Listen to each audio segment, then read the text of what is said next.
Lorsque l'on effectue une étude statistique, à un certain moment donné, on doit se poser comme question, est-ce qu'on va procéder par recensement ou par sondage pour la cueillette des données? Dans le cas où on privilégie l'option du sondage, eh bien, il va falloir former un échantillon à partir de la population qui est ciblée pour notre recherche. Eh bien, le fait, en fait, de construire un échantillon, c'est ce qu'on appelle faire un échantillonnage. Il y a plusieurs façons d'effectuer un échantillonnage et, bien entendu, on va toujours essayer de former un échantillon qui va être représentatif, ou en fait le plus représentatif possible de la population que l'on est en train d'étudier. Grosso modo, il y a deux familles d'échantillonnage. Il y a l'échantillonnage qui est aléatoire, puis il y a l'échantillonnage qui est non aléatoire. Alors en haut, on a la définition de qu'est-ce qu'un échantillonnage aléatoire. Donc, c'est une façon de construire un échantillon. Et dans cette façon de construire l'échantillon, on connaît les chances que chacune des unités statistiques a d'être choisie. Et puis, en plus, les unités statistiques vont être choisies complètement au hasard. Il y a un dessin ici, le rectangle. Supposons qu'on a une population de n unités statistiques. Je les ai numérotées. C'est pour les exemples dans le fond qu'on va faire. Et bon, j'ai ici, en fait, j'ai pris un exemple plus concret. Supposons qu'on prend un certain cégep où il y a 1488 étudiants. Et voici les programmes d'études présents au cégep, donc sciences de la nature, sciences humaines, techniques de comptabilité gestion, techniques d'hygiène dentaire et techniques d'électronique industrielle. Alors, on a la répartition ici en nombre, en fréquence, et puis en pourcentage. Donc, le 26,48%, il a été calculé 394 divisé par 1488, on obtient notre pourcentage. Donc ici, si je mets ma population, pour l'exemple l'exemple concret ici, la taille de ma population serait 1488 étudiants.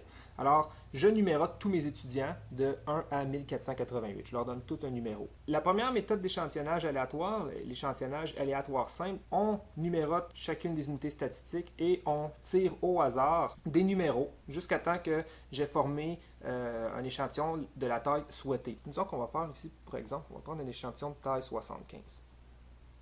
Donc, par exemple, si je veux choisir 75 étudiants au hasard de façon aléatoire simple, eh bien, je pige 75 noms d'un chapeau. Et puis, les noms sélectionnés seront ceux qui formeront mon échantillon. Il y a une façon aussi de faire avec un logiciel, donc qui est moins long que piger des noms d'un chapeau. On peut demander à un logiciel de nous sortir 75 nombres aléatoires compris entre 1 et la taille de ma population. Donc ici, dans ce cas-ci, 1488. Et puis, je fais générer 75 nombres différents et les 75 nombres qui ont été produits par l'ordinateur, par le logiciel, eh bien, c'est les étudiants auxquels le nombre est associé que je vais choisir pour faire mon échantillon. L'échantillonnage systématique, alors ça, pour l'échantillonnage systématique, on a besoin premièrement de sélectionner seulement un étudiant ou une unité statistique au hasard. Donc, je fais générer un nombre au hasard ou je pige un nom d'un chapeau, par exemple. Supposons que j'obtiens, tiens ici, supposons que c'est l'étudiant qui a été sélectionné au hasard, l'étudiant 1115. Ce qu'on va faire, c'est qu'on va prendre des étudiants à intervalles réguliers. Donc, par exemple, je pourrais dire, je fais un intervalle, je fais des bonds de 5 et je choisis mes étudiants par bond de 5, en avançant et en reculant. Et jusqu'à, dans le fond, pour obtenir un échantillon de taille 75. Alors, pour procéder, il faut calculer en fait la largeur, la grandeur du bond qu'on va effectuer parce qu'on ne choisit pas un bond arbitraire. Ce qu'on fait, c'est on calcule ce qu'on appelle le pas. Le pas, c'est tout simplement la taille de la population sur la taille de l'échantillon que je désire. Et on arrondit, en fait, on prend l'entier le plus proche. Dans notre cas, 1488 divisé par 75, ça donne 19,84, alors l'entier le plus proche, 20. Et je vais faire des bonds de 20. Alors, l'étudiant numéro 1115 fera partie de mon échantillon. 20 plus loin, l'étudiant 1135. 20 plus loin, l'étudiant 1155. Et on continue comme ça jusqu'à temps que j'arrive le plus près possible de 1488. Et on y va aussi dans l'autre sens. Alors, si je soustrais 20, le 1095e, et ainsi de suite, jusqu'à temps qu'on arrive le plus près possible de 1. Ça va nous donner un échantillon de taille approximativement 75 ou approximativement petit n. Il peut avoir un jeu de plus ou moins 1. C'est normal parce que le nombre, le pas, en fait, c'est un nombre arrondi. Alors, c'est normal, on pourrait obtenir un échantillon de taille 74 ou de taille 76 dans l'exemple concret qu'on a ici. L'échantillonnage stratifié, en fait, fonctionne à l'aide de strates. Donc, je vais l'écrire ici, strates. Bon, qu'est-ce qu'une strate? S-T-R-A-T-E. En fait, une strate, c'est un sous-ensemble de ma population. Alors ici, j'ai des programmes d'études. Alors, chacun des programmes d'études forme un sous-ensemble de ma population étudiante. Au lieu de prendre tous les étudiants puis les numéroter de façon arbitraire, ce que je vais faire, c'est je vais les regrouper. Bon, là, ici, j'ai choisi le programme d'études. J'aurais pu prendre une autre caractéristique. J'aurais pu choisir, par exemple, la ville ou le village où est-ce que l'étudiant habite. J'aurais pu choisir le sexe de l'étudiant. Il y a plusieurs, en fait, on a plusieurs variables, plusieurs choix là, pour partitionner notre population en strates. Dans le fond, une strate, c'est un sous-groupe. Une strate, en fait, qu'est-ce que ça a comme caractéristique? À l'intérieur d'une même strate, il y a peu de variations. Mais d'une strate à l'autre, il y a des variations. Tout dépendant de qu'est-ce qu'on cherche à étudier. Pour une certaine variable qu'on veut étudier, ça pourrait être des strates qui sont, en fait, d'une division qui est convenable. Pour une autre variable, ça pourrait être totalement inutile, en fait. Ça serait pas adéquat. Notre façon de séparer notre population en sous-groupes va dépendre beaucoup de ce qu'on étudie. Par exemple, supposons que je choisis d'étudier pour ce cégep-là le nombre d'heures d'études que les étudiants font à la maison. Normalement, deux étudiants du même programme, peu importe, bon, supposons que je prends technique de comptabilité-gestion. Si je prends deux étudiants de technique de comptabilité-gestion, il ne devrait pas avoir beaucoup de variabilité entre deux étudiants au niveau du travail accompli à la maison. La tâche devrait être sensiblement la même pour deux étudiants du même programme. Par contre, si je prends un programme, si je vais de comptabilité-gestion à sciences humaines, peut-être qu'il va y avoir une différence. Donc, il risque d'avoir une plus grande différence, une plus grande variabilité entre les deux programmes qu'à même le programme. Donc ça, c'est ce qu'on appelle une strate. Donc ici, j'aurais vraiment une, deux, trois, quatre, cinq strates. Ce qu'on va faire, c'est qu'on va prendre notre échantillon de 75 étudiants, mais de façon proportionnelle aux proportions que chacun des programmes représente dans le cégep. Mon échantillon de 75 étudiants, je vais choisir 26% de cet échantillon-là, 26,48, que je veux prendre des étudiants de sciences de la nature. Alors ça donne arrondi 20. Même chose, je vais choisir 62,43% de mon échantillon, donc de 75, pour sciences humaines, ce qui donne environ 47. Et je vais écrire les autres là, sans faire les calculs. Voilà, donc 3 étudiants de comptabilité-gestion, 2 d'hygiène dentaire et 4 d'électronique industrielle.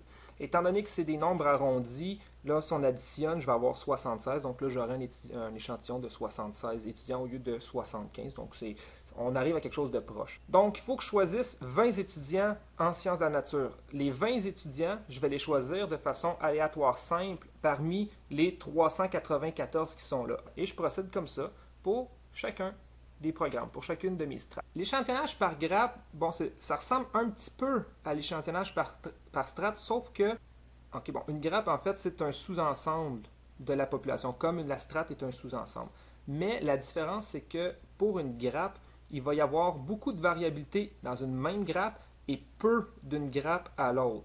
On pourrait prendre, par exemple, supposons qu'on demande aux étudiants c'est quoi leur saison préférée. Si je décide de partitionner ma population par programme d'études, si je prends 2 étudiants de sciences de la nature, fort probablement que leur saison préférée ne sera pas la même. Donc, il y a une variabilité dans ce sous-ensemble-là. Et si je vais d'un programme à l'autre, ça serait très surprenant que les étudiants de sciences de la nature, par exemple, préfèrent tous la même saison, puis que je change de programme, puis là, tous les étudiants de ce deuxième programme-là aiment tous une autre saison.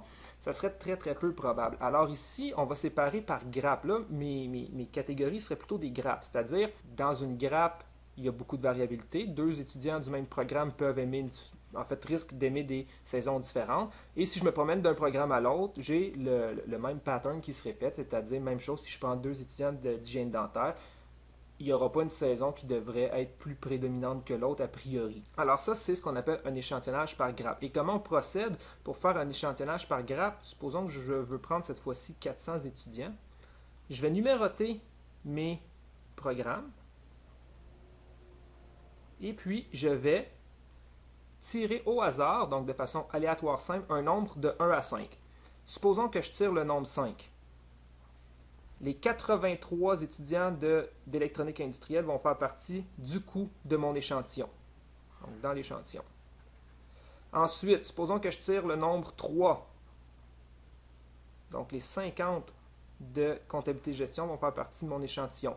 Étant donné que 50 et 83, je ne suis pas encore rendu à 400, je continue, je tire des nombres aléatoires jusqu'à temps que je dépasse 400. Alors ici, supposons que je tire sciences de la nature, 394 étudiants de plus. Et mon échantillon sera formé des étudiants de sciences de la nature, de comptabilité-gestion et de électronique industrielle. Donc là, je vais dépasser le 400 étudiants. Donc, quand on fait un échantillonnage par grappe, on sélectionne la grappe au complet.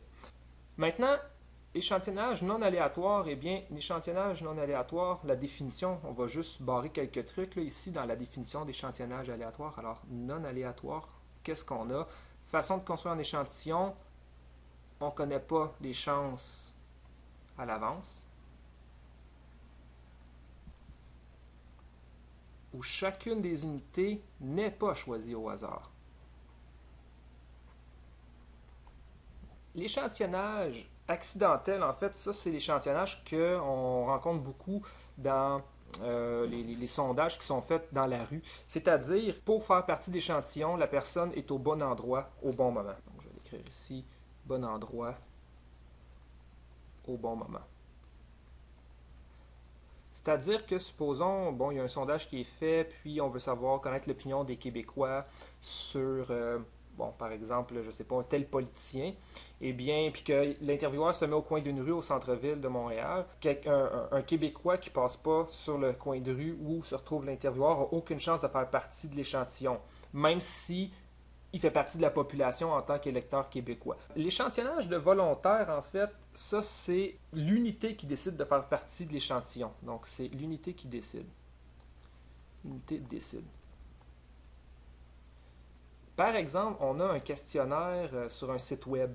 C'est volontairement que les internautes vont décider de répondre au sondage. Donc, c'est vraiment l'unité qui décide. L'échantillonnage par quota, ça ressemble un petit peu à l'échantillonnage stratifié. C'est-à-dire, on va procéder exactement de la même façon, on va faire des strates. La seule différence, c'est que quand j'étais en échantillonnage stratifié, par exemple, mes 47 étudiants de sciences humaines seront choisis de façon aléatoire simple.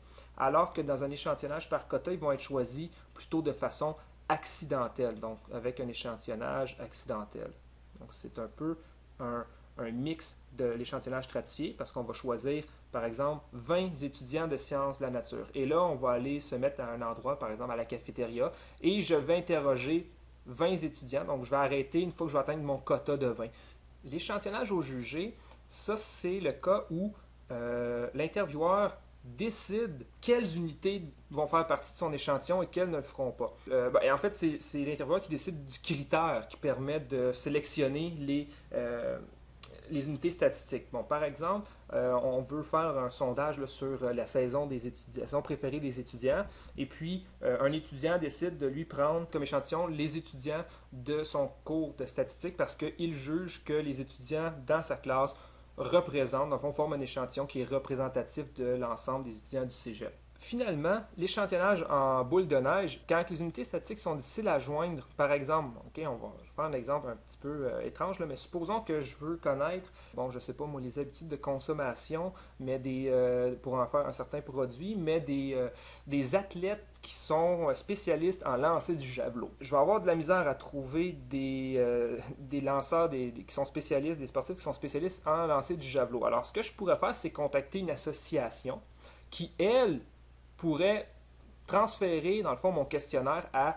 ses membres, qui, eux, pourraient transférer, en fait, à d'autres associations à travers le pays ou à travers l'Amérique, peu importe, d'autres associations de lanceurs de javelot. Alors, vous voyez qu'il y a un effet boule de neige. Le chercheur ou l'intervieweur va distribuer son questionnaire à quelques unités statistiques clés qui, elles, vont, de façon de la boule de neige, donc, envoyer ce questionnaire-là à d'autres personnes qui sont, ou en fait à d'autres unités statistiques qui sont caractéristiques de les unités qu'on veut pour former notre échantillon. Alors, c'est un effet d'entraînement, donc l'effet boule de neige.